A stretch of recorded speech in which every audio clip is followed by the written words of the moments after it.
In 1791, the Bill of Rights was ratified to the Constitution, which included the Second Amendment, which states that a well-regulated militia being necessary to the security of a free state, the right of the people to keep and bear arms, shall not be infringed.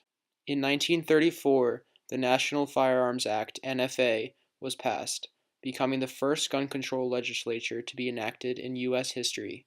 The NFA placed a tax on the production, sale, and transportation of firearms.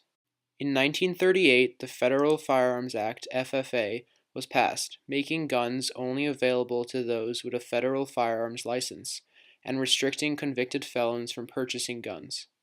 In 1939, the Supreme Court ruled that there was no evidence to support that a sawed-off shotgun has some reasonable relationship to the preservation or efficiency of a well-regulated militia, and thus we cannot say that the Second Amendment guarantees the right to keep and bear such an instrument.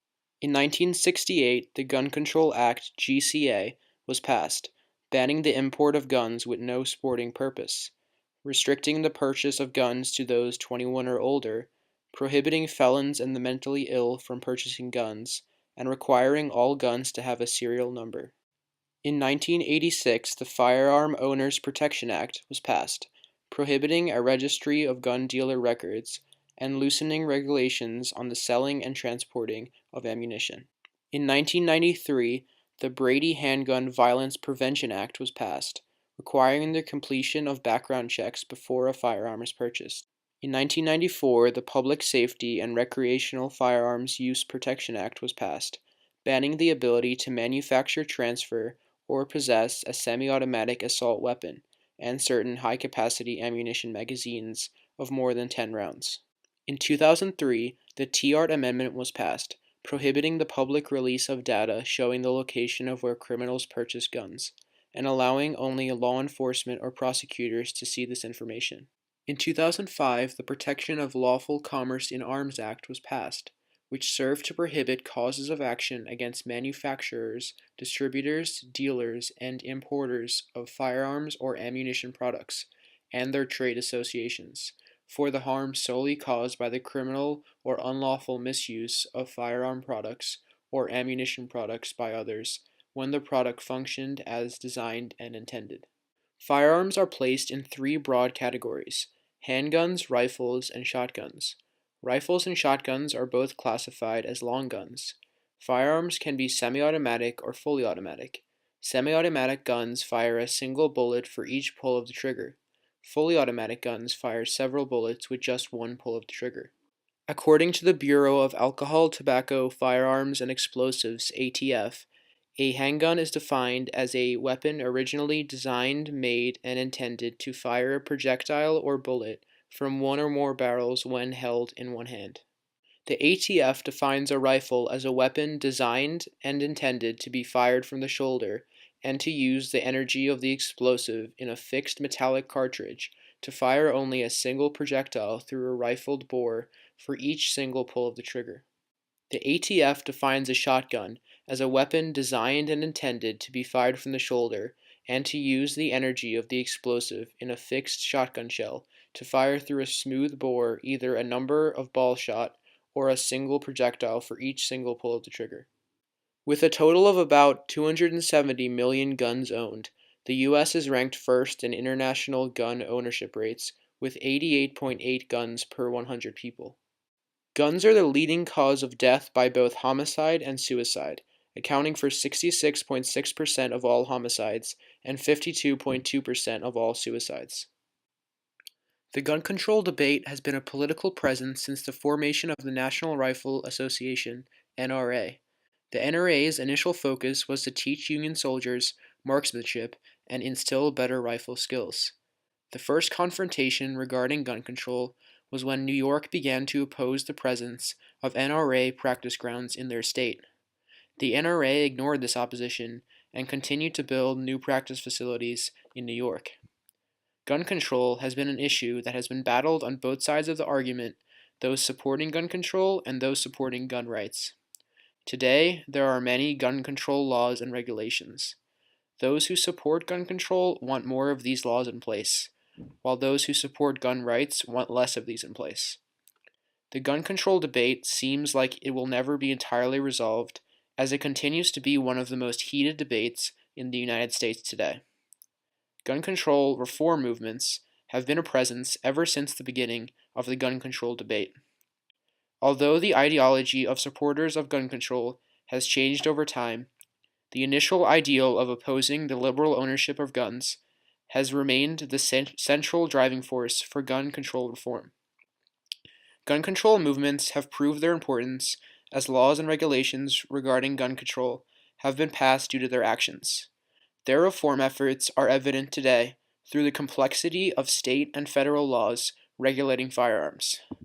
Those opposing gun control, such as the National Rifle Association, are constantly trying to remove many of the laws already in place and fighting against any legislation that is in violation of their Second Amendment rights.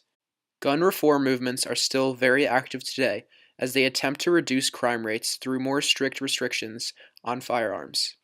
It is evident that gun control has had a strong impact on law and legislation. Gun laws exist at every level: federal, state, and local. These laws include distinct rules and regulations on the possession, carrying, or purchasing of firearms. As a police officer, how often are there issues with guns that end in arrest or further action? And are there any times when you kind of have to pull someone over because they have a gun and it turns out that they have a license or anything like that? So I work in two extremely different parts of the county. So I work in Malvern, which is here in the eastern part of the county, and then I also work in West Callan, which is out on the west side of Coatesville. So I see kind of both drastic ends of it. Where I work in Malvern, we don't deal too much with guns. I mean, there are plenty of citizens who carry guns every day, but you would never know it. Whereas out in West Callan, we deal with a lot of people who carry guns that are legally allowed to carry guns, but then we also have a lot of citizens who carry guns that are not allowed to carry guns, whether for whatever reason. It might be maybe they're ex-felons, maybe they just don't have a permit, but they still have one. Maybe it's a gun that's stolen, whatever the case may be. We don't ever stop people. That's not like a main reason we would stop somebody as a gun, because a lot of times we don't even know you have a gun or a concealed carry permit or anything along those lines until we've already committed to the stop for whatever the other reason is. Maybe it was a traffic stop for traffic infraction, or maybe we came upon you from some other sort of service call. However, we came in contact with you and going through the investigation, that's how we're going to find out that you have a gun. Or we see them a lot on traffic stops out in West Callan. You'll just see them sitting in plain view. They'll be sitting in the door pockets. They'll be sitting in the center consoles. Some people have them mounted underneath their dashboards. And then that's where your questions start to get raised. Where's your gun? Do you have your concealed permit? And you start asking questions that just go along with firearms. And then kind of one thing leads to another. That's how you find out who's supposed to have a gun and who's not. We do have a bigger issue with it out in that portion of the county versus out here in Malvern. To date, state gun laws seem to be the most extensive, as they have an effect on all involved in the firearm community. Pro-gun control activists consistently push for laws that regulate firearms. On the other hand, pro-gun rights activists constantly push for laws that promote gun ownership. Gun control regulations remain in place, giving pro-gun control advocates the necessary encouragement to continue their efforts. Regardless of one's political perspective regarding gun control, it is important to understand that the issue has been around for centuries and will continue to be a widely disputed issue in the future. Advocates supporting gun control attempt to explain how the availability of firearms is causing crime and violence. Yet the impact of firearms on crime and violence is inconclusive. Statistics do not prove that the existence of firearms causes violent crimes. Instead, they support both sides of the gun control debate. Certain statistics will show how gun regulations and laws reduce crime rates, while others will show how the restrictions seem to cause crime rates to rise. The focus on the impact of gun laws has increased because of the recent rise of violent crimes. The staggering rates at which violent crimes occur is shifting people between both sides of the gun debate in attempts of reaching some type of solution. Regardless of the measures to be taken, it still remains unclear if further restrictions on firearms will reduce crime and murder rates. The controversy surrounding the issue of gun control will frequently result from the arguments held by each side of the gun control debate. The arguments for and against gun control offer statistics and facts provided by studies and research to further support their cause. Gun control is an issue that is constantly changing according to how gun rights activists and gun control supporters argue. Among the various arguments, the ones that are most prevalent involve the Second Amendment of the Constitution, the aspect of gun violence, and how the availability of firearms may or may not affect the actual crime rates in the United States. The interpretation of the Second Amendment is widely disputed and is one of the most central arguments behind the controversy of the issue of gun control. Do you believe that it's an inherent right of Americans to own a gun?